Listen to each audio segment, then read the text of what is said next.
प्रणाम सर। खुश रहो खुश रहो।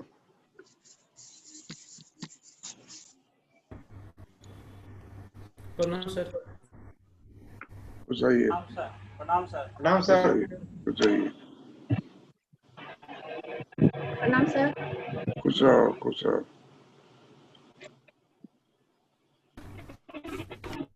हम लोग स्टार्ट किए थे। खुश रहिए खुश रहिए। हेलो प्रणाम सर। खुश रहिए। म्यूट कर लीजिए हर आदमी।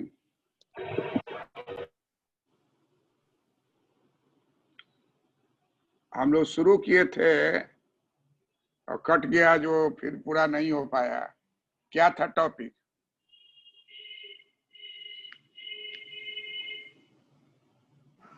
बैलेंस ऑफ पेमेंट अवमूल्यन बता रहे थे सर। तीसरा point devaluation. Devaluation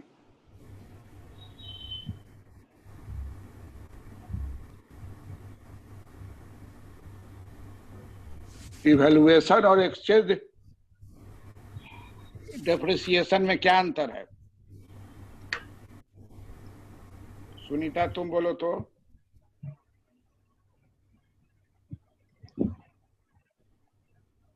exchange devaluation सरकार द्वारा किया जाता है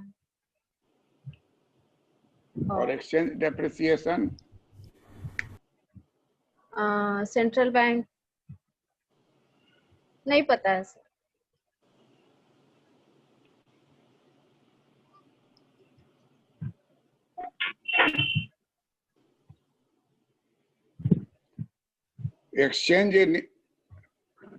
एक्सचेंज डेप्रिसिएशन जो है विदेशी मुद्रा की मांग और पूर्ति में परिवर्तन होने से होता है जी। मांग के बढ़ जाने से या पूर्ति के घट जाने से विदेशी मुद्रा की मांग पूर्ति में परिवर्तन होने से विनिमय दर में परिवर्तन होता है। ह्रास होता है परिवर्तन। विनिमय दर में ह्रास होता है और उसका कारण होता है मांग और पूर्ति। उसका कारण क्या होता है? मांग और पूर्ति। विदेशी मुद्रा की मांग और विदेशी मुद्रा की पूर्ति में जो परिवर्तन होता है उस कारण से विनिमय दर में परिवर्तन होता है। जबकि यही चीज सरकार द्वारा डिवैल्यूएशन एक्ट के अंतर्गत विनिमय दर को परिवर्तित करती है। तो हम लोग पहला पॉइंट देखे थे डिफ्लेशन, दूसरा पॉइंट देखे थे एक्सचेंज डेप्रिसिएशन, तीसरा पॉइंट था डिवैल्यूएशन।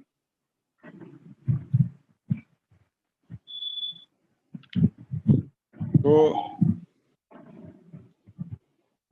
आप लोग बोर्ड पर देखेंगे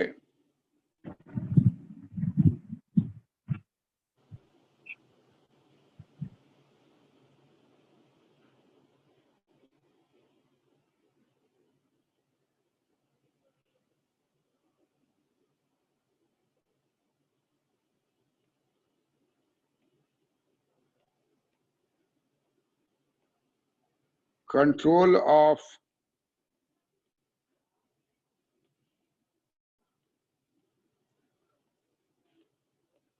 adverse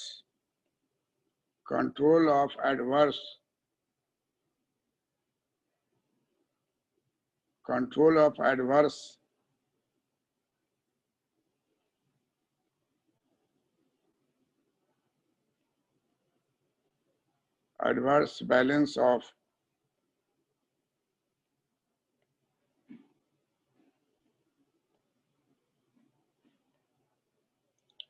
control of adverse balance of payment by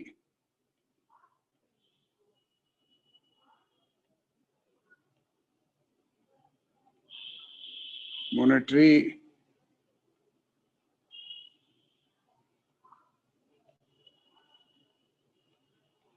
measures. Control of adverse balance of payment by monetary measures.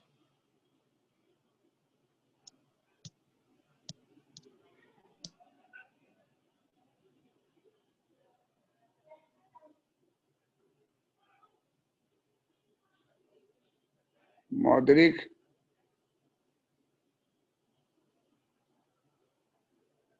तरीकों से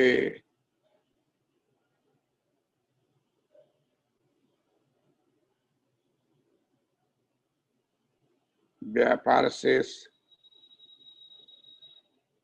संतुलन, मौद्रिक तरीकों से व्यापार से संतुलन। पहला है डिफ्लेशन, मुद्रा अपस्फीति।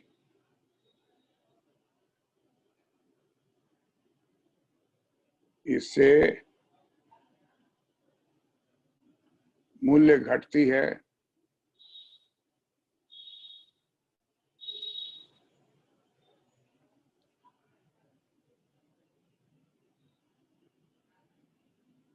तब निर्यातक वस्तु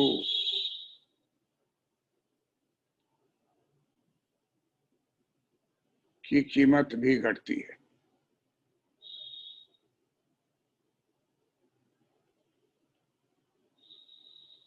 इससे निर्यात में वृद्धि होगी, निर्यात में वृद्धि होगी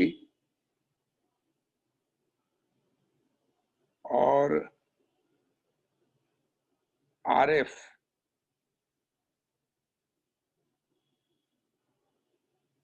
रिसिप्ट इन फॉरेन करेंसी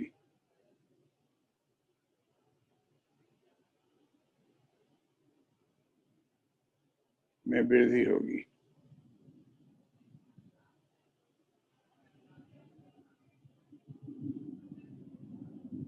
इससे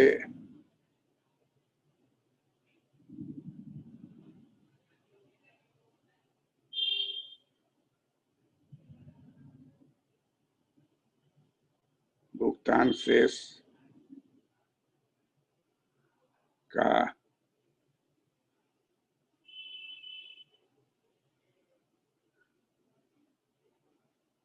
संतुलन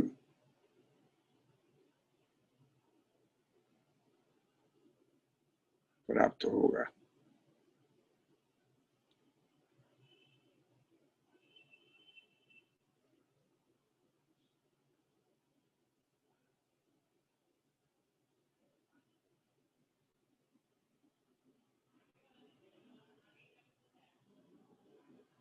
दूसरा पॉइंट हम लोग पढ़ चुके हैं, विनिमय दर ह्रास।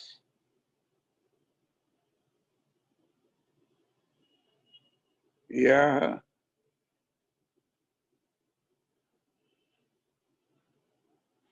बाजार में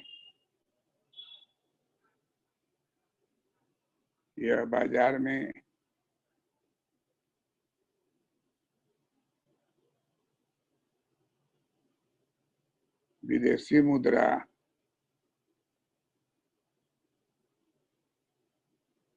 मांग में वृद्धि या विदेशी मुद्रा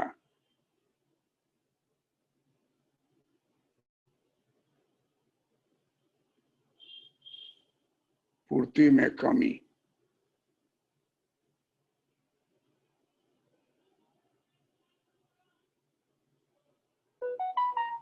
विदेशी मुद्रा मांग में वृद्धि या विदेशी मुद्रा पूर्ति में कमी द्वारा होती है।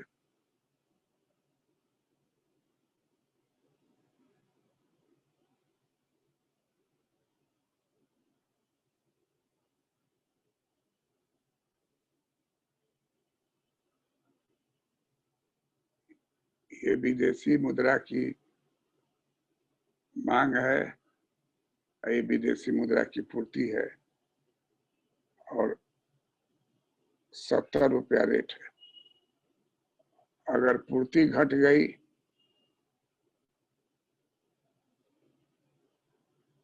तो 74 रुपया हो जाएगा।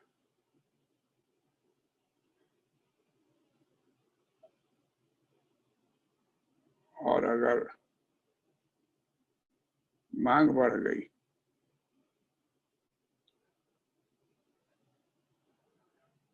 तो भी 74 रुपये हो जाए। तो इसका मतलब हो गया कि मांग का बढ़ना आई है पूर्ति का घटना।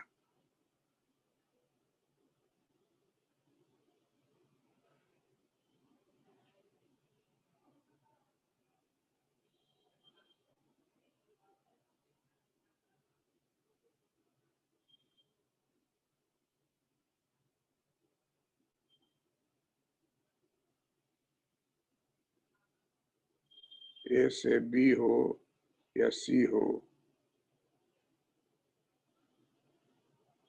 $1 बराबर 70।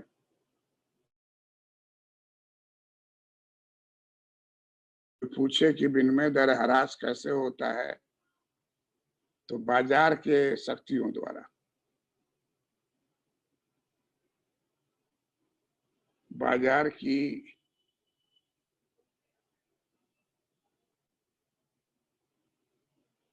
शक्तियों द्वारा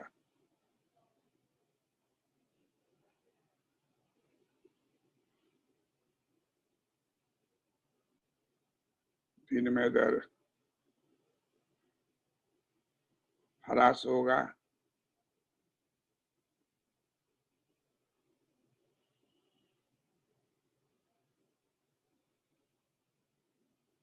निर्यात में वृद्धि होगी।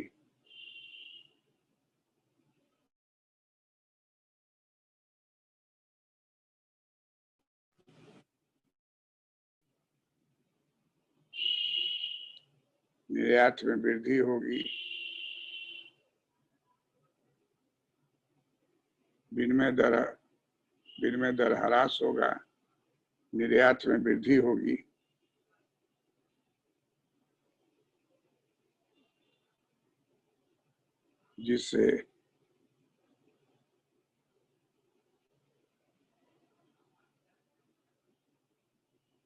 जिससे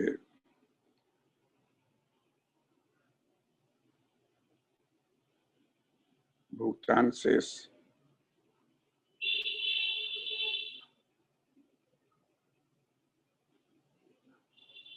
संतुलन में आएगा।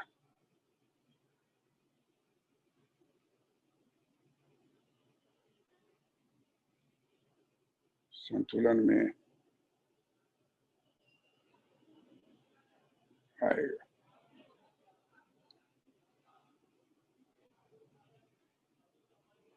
सुनीता। जी सर। तो विनिमय दर किसे कहते हैं? विनिमय दर ह्रास कैसे होता है? विनिमय दर ह्रास बाजार की शक्तियों के द्वारा होता है। बाजार इसमें की जब शक्ति में क्या क्या होता है? विदेशी मुद्रा की मांग में वृद्धि हो या विदेशी मुद्रा की पूर्ति में कमी होता है तो इसमें ह्रास होता है। क्लियर हो गया ना? जी सर।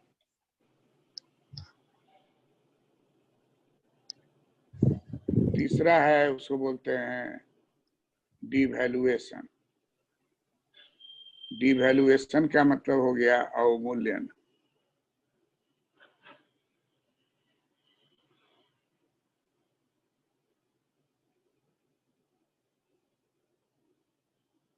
सरकार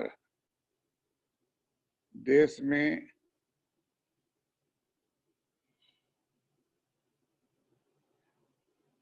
अवमूल्यन कानून को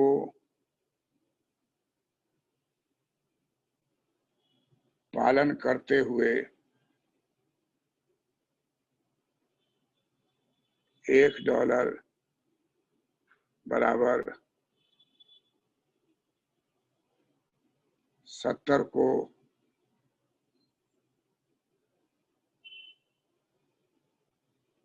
बदलकर $1 बराबर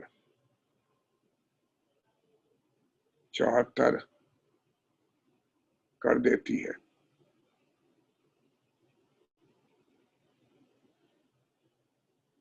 यह सरकारी दर है।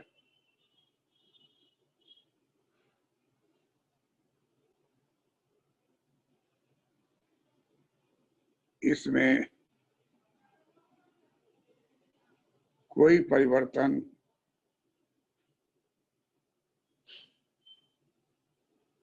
नहीं होगा।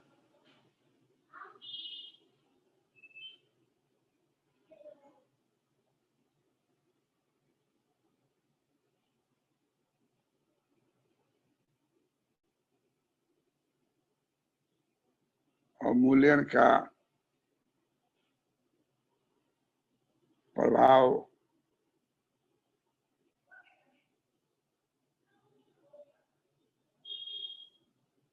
अस्थायी रहेगा।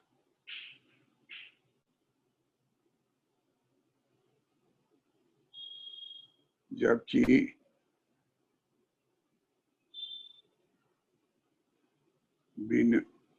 विनिमय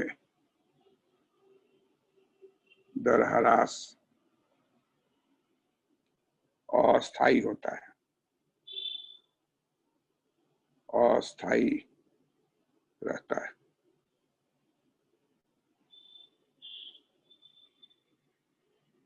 डिवैल्यूएशन सरकार मजबूरी में करती है। भारतवर्ष में चाइना का युद्ध हुआ, पाकिस्तान का युद्ध हुआ 1962 में, 65 में, तो 1966 में अवमूल्यन सरकार की।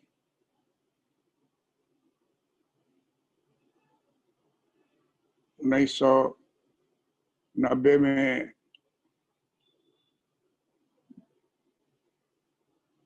भारत में आर्थिक समस्या उत्पन्न हो गई, वित्तीय समस्या उत्पन्न हो गई, और उसको कह सकते हैं कि इकोनॉमिक क्राइसिस की स्थिति थी।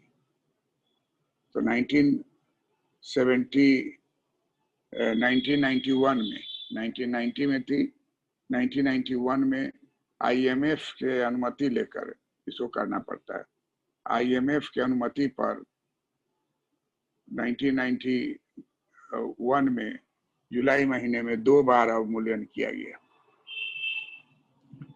इसलिए अवमूल्यन जो है हमारे यहाँ लगातार नहीं होता है, रेयर केस में किया जाता है, क्योंकि अवमूल्यन होने के बाद वो रेट वहां फिक्स हो जाएगा, उसके नीचे नहीं जा सकता है। लेकिन विनिमय दर में ह्रास जो है वो मांग पूर्ति के द्वारा होता है, और मांग पूर्ति के द्वारा उतार चढ़ाव होता रहता है। तो हर रोज देखिएगा अखबार में विनिमय दर लिखा हुआ रहता है। हर रोज विनिमय दर आपको दिखाई देगा, बढ़ता हुआ घटता हुआ, बढ़ता हुआ घटता हुआ।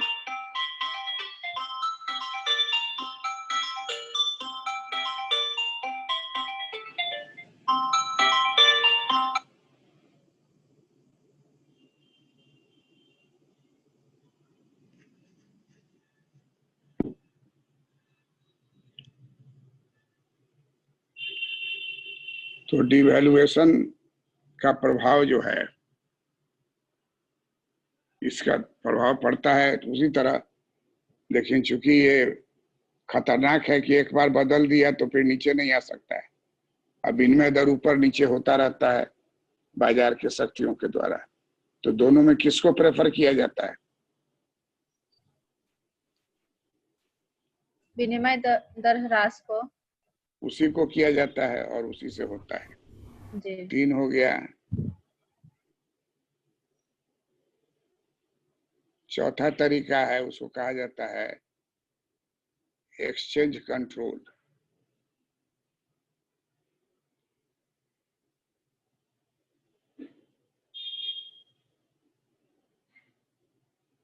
विनिमय नियंत्रण।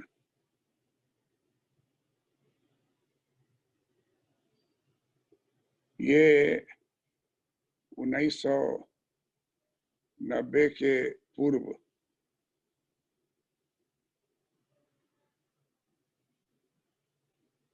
स्वतंत्रता प्राप्ति के बाद भारत में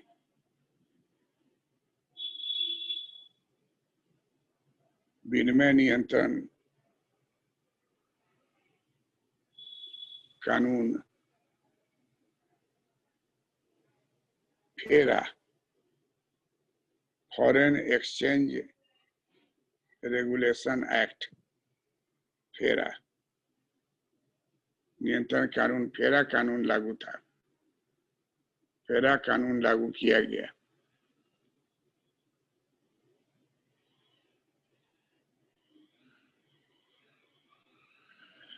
जिसके अनुसार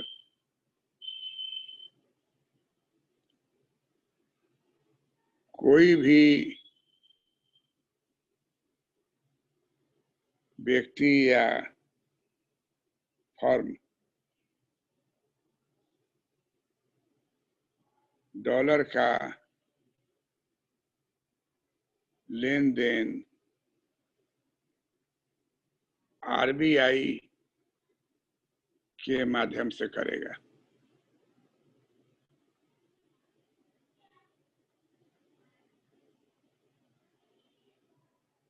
न कि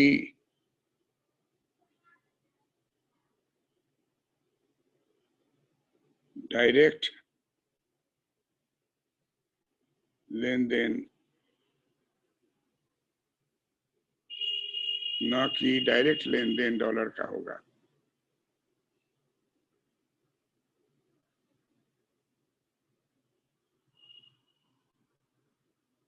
तो इसको एक्सचेंज कंट्रोल कहते हैं। हमारे यहाँ 50 बरस तक ले यही 40-45 साल तक फेरा कानून लगा हुआ था। 1991 के बाद से ये कानून हटा, जब हम लोग उदारीकरण की नीति को अपनाए। तो एक्सचेंज कंट्रोल था। एक्सचेंज कंट्रोल का मतलब हुआ कि क्या आयात कर रहे हैं, परमिशन लीजिए, क्या निर्यात किए, क्या डॉलर आया, वो सब आरबीआई के पास जमा होगा, वहां से फिर आपको प्राप्त होगा। कोई भी व्यापारी, कोई भी व्यक्ति देश से, विदेशियों से डायरेक्ट डॉलर में खरीद बिक्री, डॉलर का लेन देन नहीं कर सकता है। डॉलर का लेन देन किसके माध्यम करना होगा? आरबीआई के माध्यम से। आरबीआई के माध्यम से सर। किसके माध्यम से? आरबीआई के माध्यम से। आरबीआई के माध्यम से, रिजर्व बैंक ऑफ इंडिया। किसके माध्यम से करना होगा?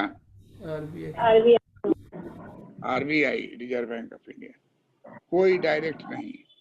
तो इस तरह के पद्धति को एक्सचेंज कंट्रोल कहते हैं। तो इसमें दबाव बना रहता है।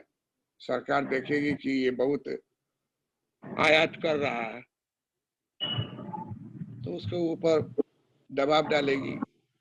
निर्यात कर रहा है, कमा के ला रहा है, तो उसके डॉलर को प्राप्त करेगी। म्यूट कीजिए, म्यूट कीजिए। तो इस तरीके से चौथा पॉइंट है exchange control.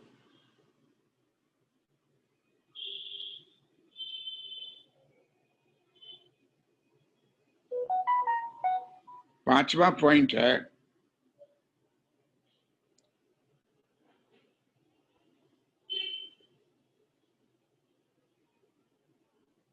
Exchange clearing agreement.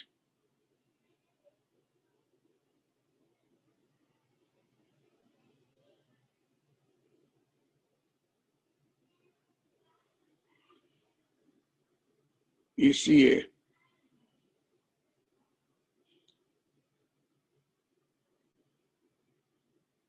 इसमें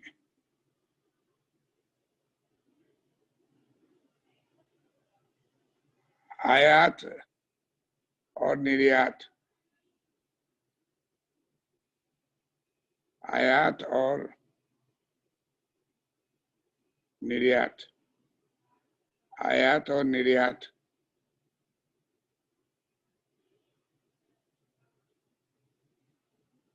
चलता रहेगा। और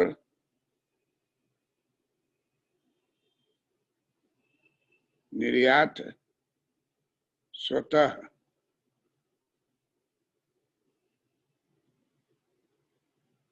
आयात का भुगतान कर देगा।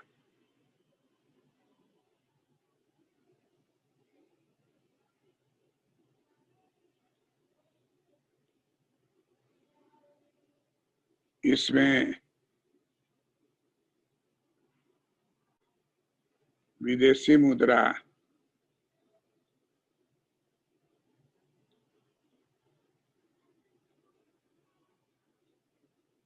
जरूरत नहीं होगी।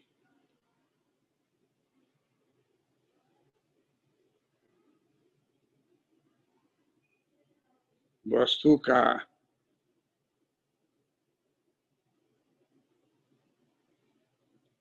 मूल्यों से ही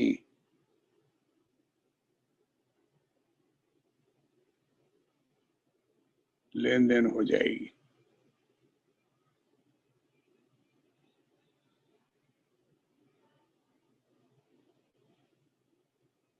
अगर बैलेंस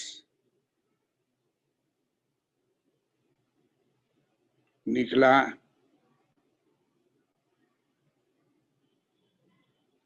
बैलेंस निकलता है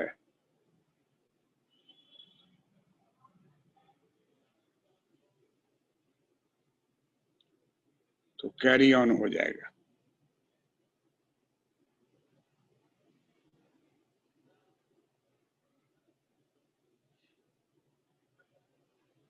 अगर मान लीजिए आप अभी सुनीता जी सर। इराक से संबंध किया है ना? ईरान से। ईरान से क्या संबंध किया है? वो पेट्रोल देगा, हम लोग सामान दूसरा चीज देंगे। अनाज अनाज देंगे। हाँ। अनाज देंगे, फ्रोजन मीट देंगे, फ्रूट्स देंगे, हाँ। ड्राई फ्रूट्स देंगे, और इस सब से आपस में goods will pay goods.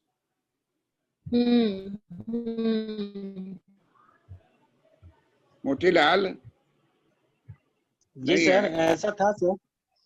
Iraq के साथ गेहूं का था सर समझौता। गेहूं देंगे और तेल देंगे।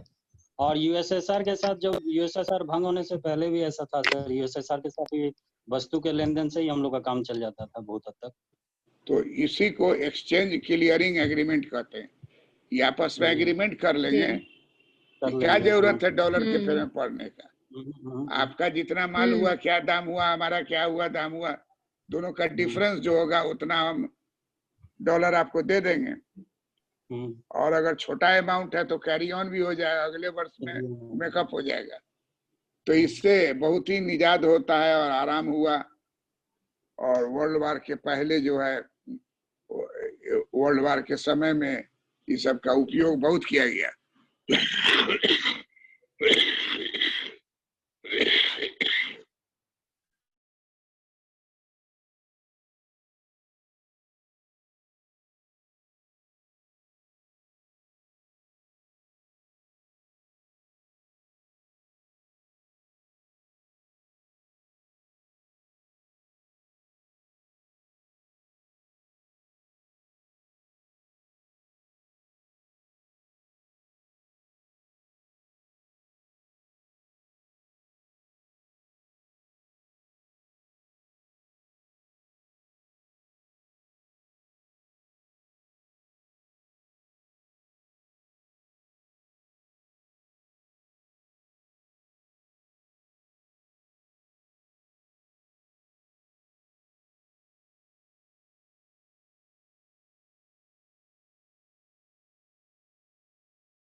म्यूट है सर आपका।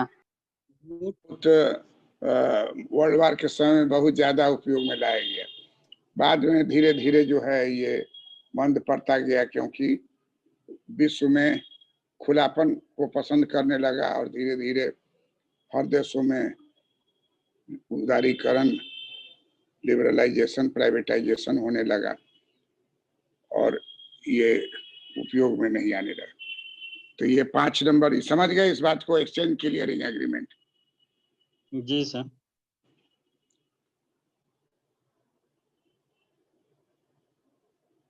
छठा है, इसको कहा जाता है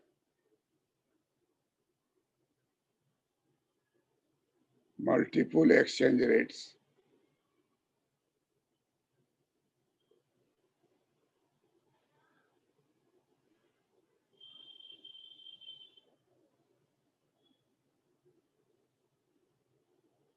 बहु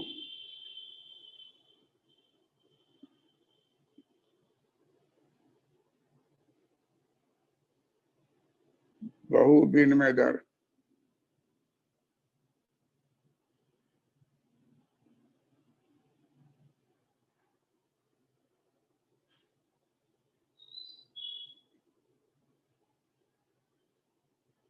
बहु विनिमय दर प्रणाली।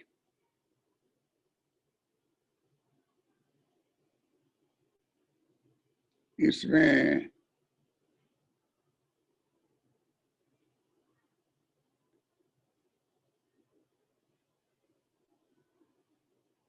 मांग की लोच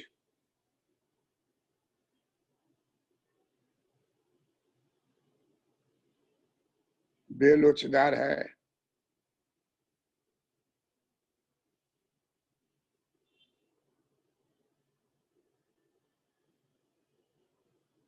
तो विनिमय दर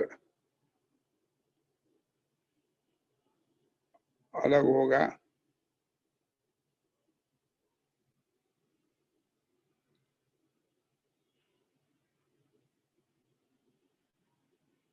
जैसे $1 बराबर 70।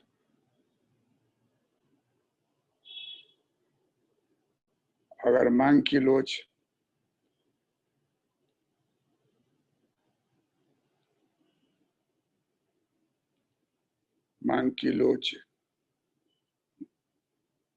लोचदार है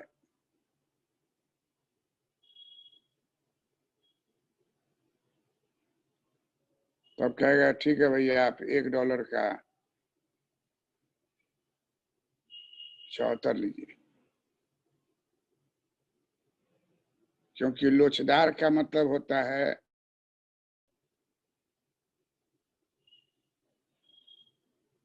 गरजमंद नहीं है।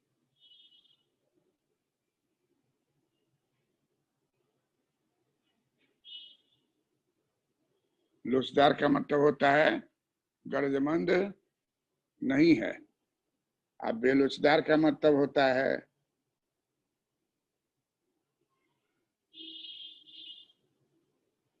गरजमंद है।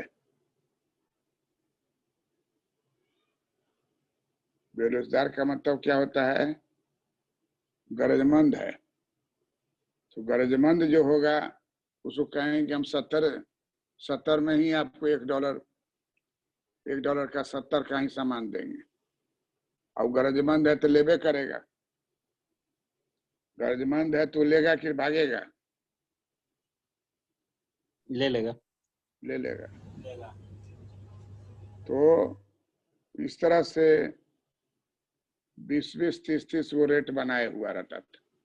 थोड़ा थोड़ा अंतर पर 10 गो 12 गो रेट चलेगा एक साथ। बहु विनिमय दर प्रणाली में उपभोक्ता वस्तु, फिनिश्ड गुड्स, कच्चा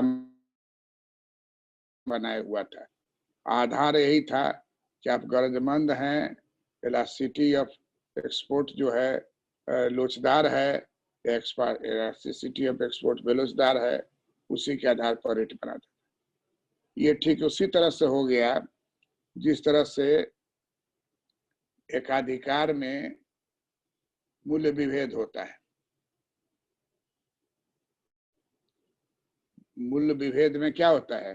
प्रथम श्रेणी के मूल्य विभेद में जैसा आदमी है वैसा रेट ले रहा है, तो जितना आइटम होगा उतना रेट हो जाएगा। दूसरा कैटेगरी है कि महादेश, जिस महादेश के है उसके लिए एगो रेट फिक्स कर दिए तो 4-5 रेट पर पूरा माल बिक गया। तो मल्टीपल एक्सचेंज रेट उसी तरह से है कि बहु विनिमय दर प्रणाली है। इससे मांग की लोच जो है बेलोचदार गरजमंद है तो विनिमय दर अलग होगा। मान लीजिए समझने के लिए $1 बराबर 70 रुपये, और मांग की लोच गरजमंद नहीं है। मांग की लोच का मतलब हो गया लोचदार। मांग की लोच लोचदार है तब $1 का वो 74 देने को तैयार होगा, क्योंकि ये गरजमंद नहीं है, ये लेगा ही नहीं, भाग चलेगा। तो इसलिए इसको भी, इससे भी ले लें। तो इससे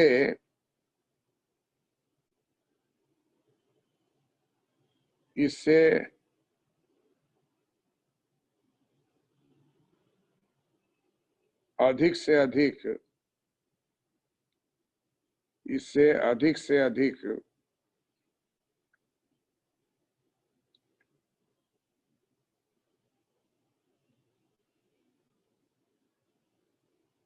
विदेशी मुद्रा की प्राप्ति होती है।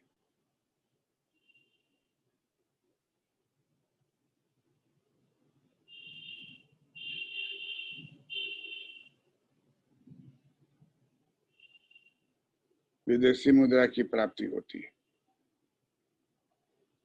समझ गए इसको? उतार जी लिए? सर। जी उतार लिए ना? समझ में आ गया ना ये बात? हाँ जिस तरह एक जी अधिकारी जो सर, है, अभी भी ये एक अधिकारी जो है है, ये अरे एक्सचेंज। अभी तो एक्सचेंज कंट्रोले हट गया, तब क्या है ये सब का? ये बात 1990 के पहले का है।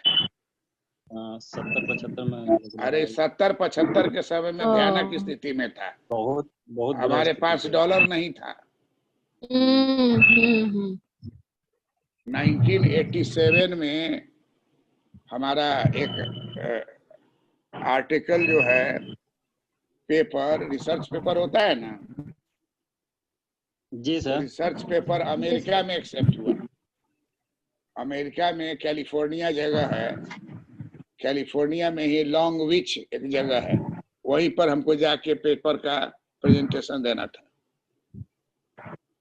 तो इसके लिए रिजर्व बैंक को अप्लाई किए डॉलर के लिए, तो $500 मात्र दिया, 500।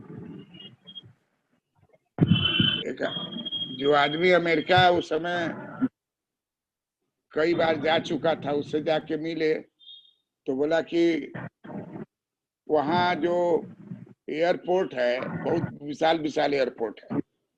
तो बड़ा एयरपोर्ट से छोटा एयरपोर्ट जाइएगा, छोटा एयरपोर्ट से फिर दूसरा फ्लाइट लीजिएगा, तब आप जाइएगा कैलिफोर्निया। फिर वहां से लॉन्ग बीच के लिए जो है आपको अलग फ्लाइट लेना पड़ेगा। इस सब में खाली एयरपोर्ट में के भीतरे निकल के दूसरा नेशनल, वहाँ का नेशनल जो है, यहाँ से तो जाएंगे इंटरनेशनल, नेशनल फ्लाइट से पकड़ने में जो खर्चा होगा, उसमें $500 आपका पूरा खर्च हो जाएगा। मतलब कि पहुंचना, जहां, म्यूट करो, जहां पहुंचना है कैलिफोर्निया, पटना से कैलिफोर्निया यूएसए लॉन्ग बीच, तो वहां पहुंचने के पहले ही $500 क्या हो जाएगा? खर्च हो जाएगा। एग्जॉस्ट कर जाएगा सर, तो खत्म हो जाएगा। तो कहा कि पागल हो जाइएगा, ये मत कीजिए। उसके बाद कई जगह से स्रोत लगाए, तब कहे कि हवाला से ले लीजिए। हमका नहीं हो तो गैर कानूनी होगा। तो छटपटा के रह गए और नहीं जा सके। टिकट भी ले लिए थे, लेकिन अमेरिका सरकार कही कि हम आपको वीजा नहीं देंगे, क्योंकि आपके पास सफिशिएंट फंड नहीं है। आप पटना यूनिवर्सिटी कहे कि हमारे पास फंड नहीं है, परमिशन दे देंगे जाने के लिए, लेकिन फंड नहीं देंगे। तो ये सीधा नहीं बोल के ऐसा उपाय कर दिया कि आप जा ही नहीं सकिएगा, और इस तरह के खर्च पर रेस्ट्रिक्शंस लग जाएगा। डॉलर खर्च इस काम के लिए नहीं होगा। वही कोई विदेशी दूत जाएगा तो उसके लिए डॉलर तुरंत निकल जाएगा। कोई आवश्यक वस्तु मंगाना होगा तो डॉलर मिल जाएगा। लेकिन आप रिसर्च पेपर के लिए पढ़ने जाइएगा आजकल जो है एकदम आसान है, जाइए डॉलर मिल जाता है, लेकिन उस समय डॉलर नहीं मिलता था। अब फेरा कानून था, फेरा कानून में जो फंस गया वो जेल चला जाएगा। Foreign exchange regulation act, regulation लगा हुआ था। तो हमारे पासपोर्ट पर लिखे हुआ है $500 पेड बाई RBI। तो अगर पॉकेट में 500 से ज्यादा डॉलर निकल जाएगा तो वहीं धरा जाएंगे, पेपर पढ़ेंगे कि पकड़ाइए जाएंगे। तो भुक्त भोगी हम उस फेरा फॉरेन एक्सचेंज कानून का हुए। और हमको 1987 में, सोचिए 1987 में आप लोग से बहुत लोग पैदा हुए थे कि नहीं? हम तो हो गए थे सर। आपका कब है जन्म? 85 का है सर। 85। तो 2 साल उससे बहुआ ही रहे हुईगा ना, 2 साल के रहे हुईगा। और कितना आदमी का उस समय जन्म हो चुका है? मेरा सर उससे 10 साल बाद। अरे तुम्हारा तो हम कहिए दिए ना कि बहुतों का होगा ही नहीं, जन्मे नहीं होगा। मेरा हो चुका था सर, 80 है डेट ऑफ बर्थ।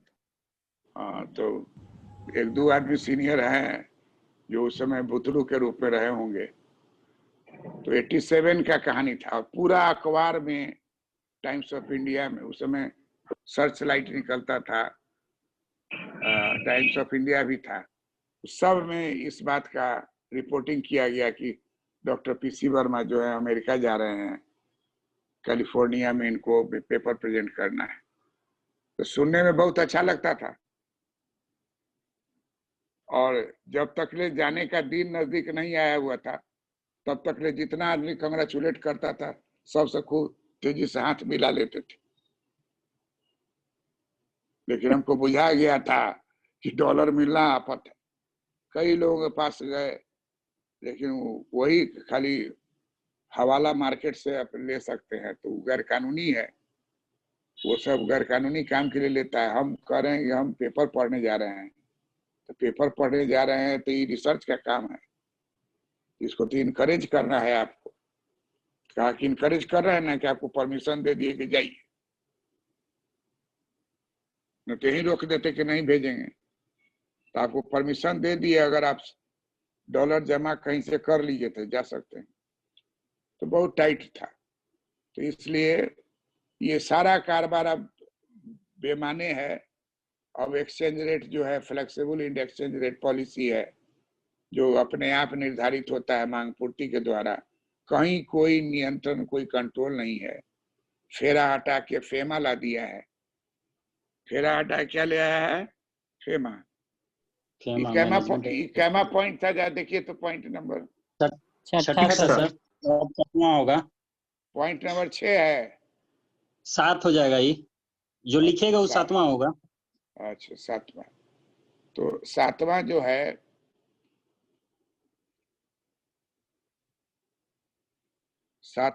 सबसे महत्वपूर्ण है। इसको कहा जाता है कि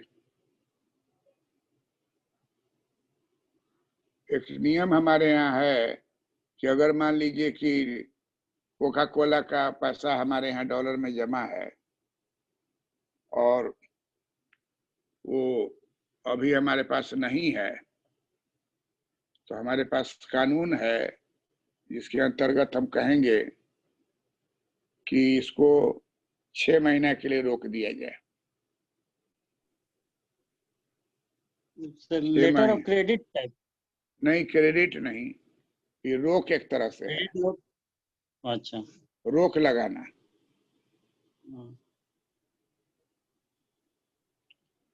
फॉरेन करेंसी के भुगतान के ऊपर, फॉरेन करेंसी के भुगतान के ऊपर रोक लगा देना। तो इसको कहेंगे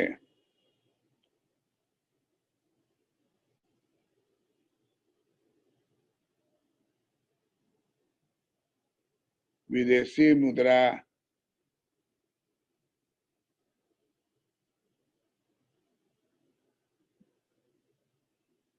भुगतान पर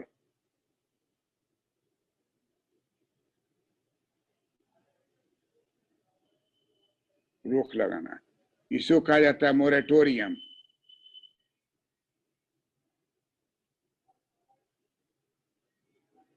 मोरेटोरियम मोरेटोरियम लगाने का काम जो है, वो मोरेटोरियम लगाने का काम कौन करती है? सरकार करती है। मोरेटोरियम लगाने का काम कौन करती है? सरकार करती है। तो मोरेटोरियम लगा देगा 6 माह का या 1 साल का, है ना, ज्यादा लंबा नहीं लगाता है। 6 माह से 1 साल में हमारे पास जैसे ही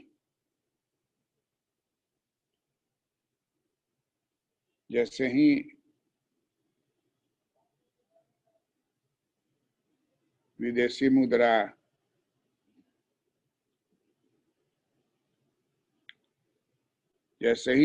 मुद्रा स्टॉक में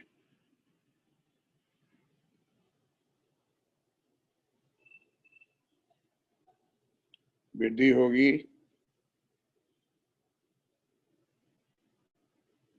सरकार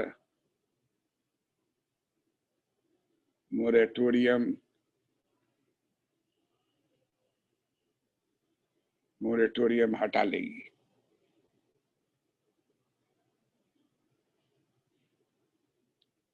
और मल्टीनेशनल कंपनी MNC को डॉलर का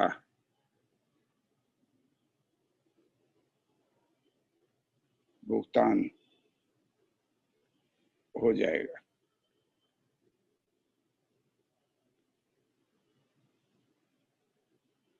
डॉलर का भुगतान हो जाएगा।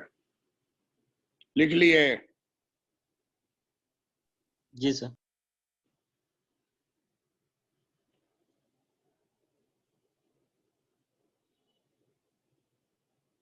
यही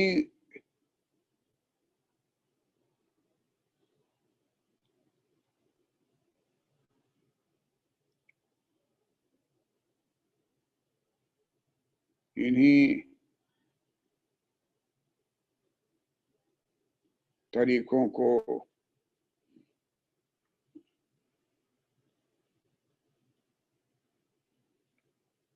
मौद्रिक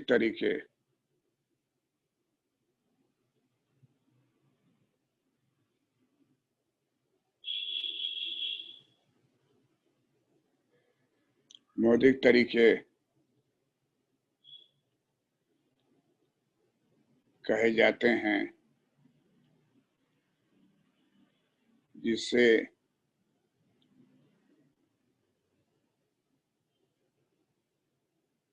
विदेशी मुद्रा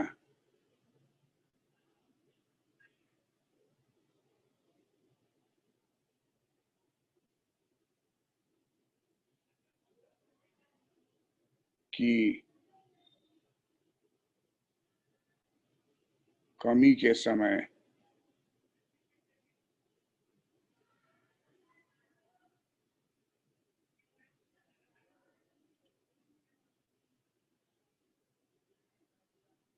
विदेशी मुद्रा में कमी के समय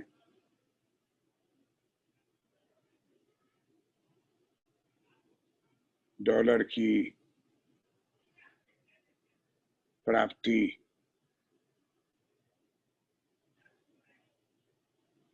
बढ़ाने का प्रयास किया जाता है।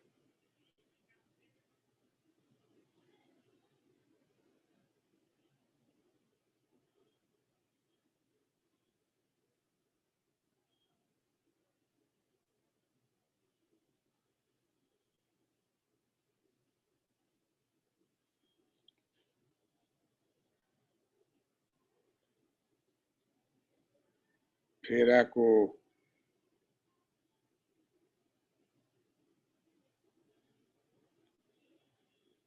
उन्नीस सौ 91 के बाद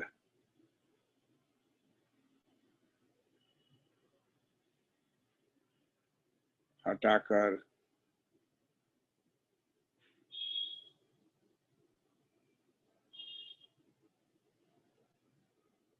फेना को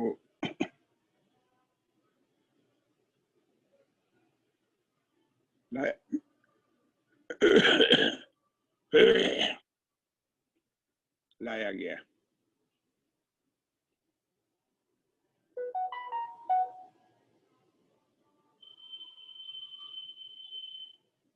भारत में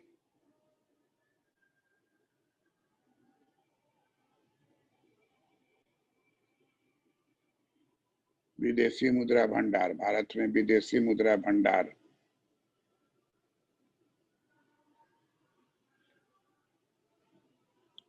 भारत में विदेशी मुद्रा भंडार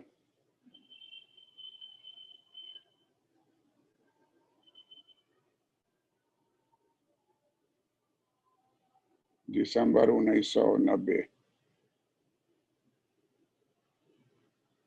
1.26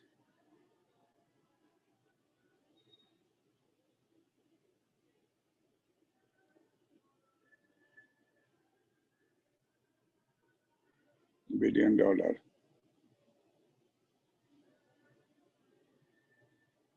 जनवरी 1991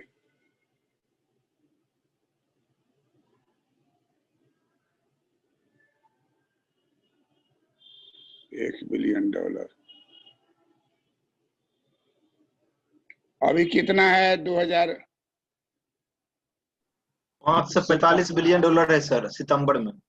सितंबर 2020 में 545।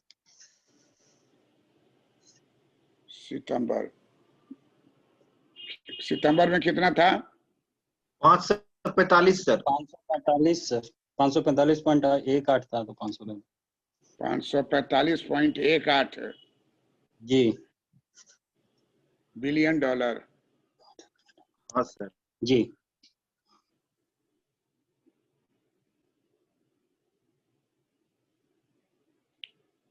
अब ये ग्लोबलाइजेशन, लिबरलाइजेशन, प्राइवेटाइजेशन का ये प्रूफ है हमारे देश में, जो भारत को महान देश के गिनती होने लगा, भारत को टॉप 5 देशों में गिनती होने लगा, भारत को one of the rising state में गिनती होने लगा।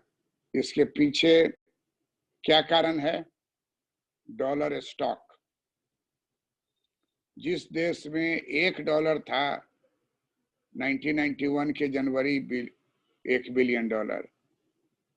जुलाई महीने में 1991 औद्योगिक नीति लागू की गई, इकोनॉमिक रिफॉर्म लागू किया गया, है ना? तो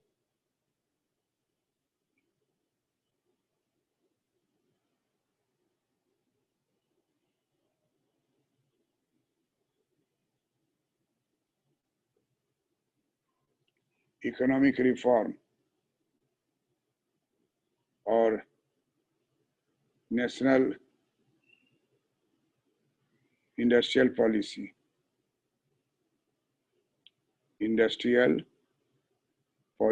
NIP 1991 जुलाई। तो जुलाई में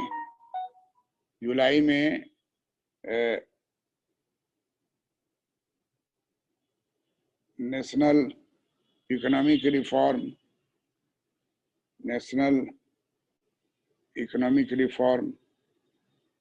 नेशनल इकोनॉमिक रिफॉर्म लागू किया गया, NER, national industrial policy NIP लागू किया गया। उसके बाद से लगातार 1991 से 2020 में 1 बिलियन बढ़ के हो गया है 545.18 बिलियन।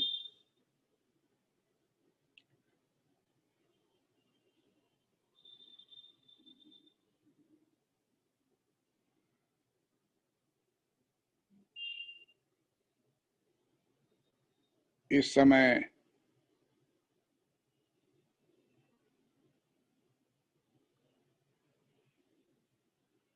विदेशी मुद्रा की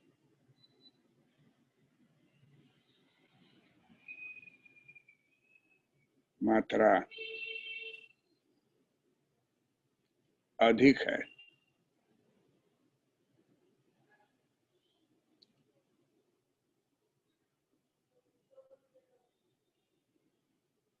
फेमा द्वारा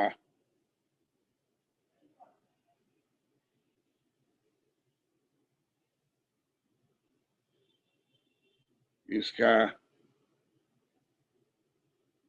सही उपयोग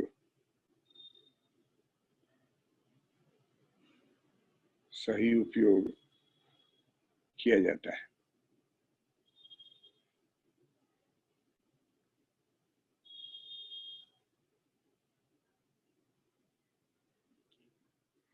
तो ये सब थ्योरेटिकल बात है कि जो पढ़ना चाहिए आपको और जानना चाहिए।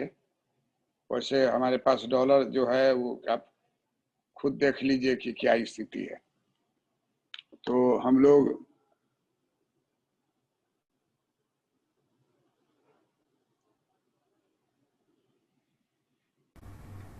सब आदमी आ जाइए।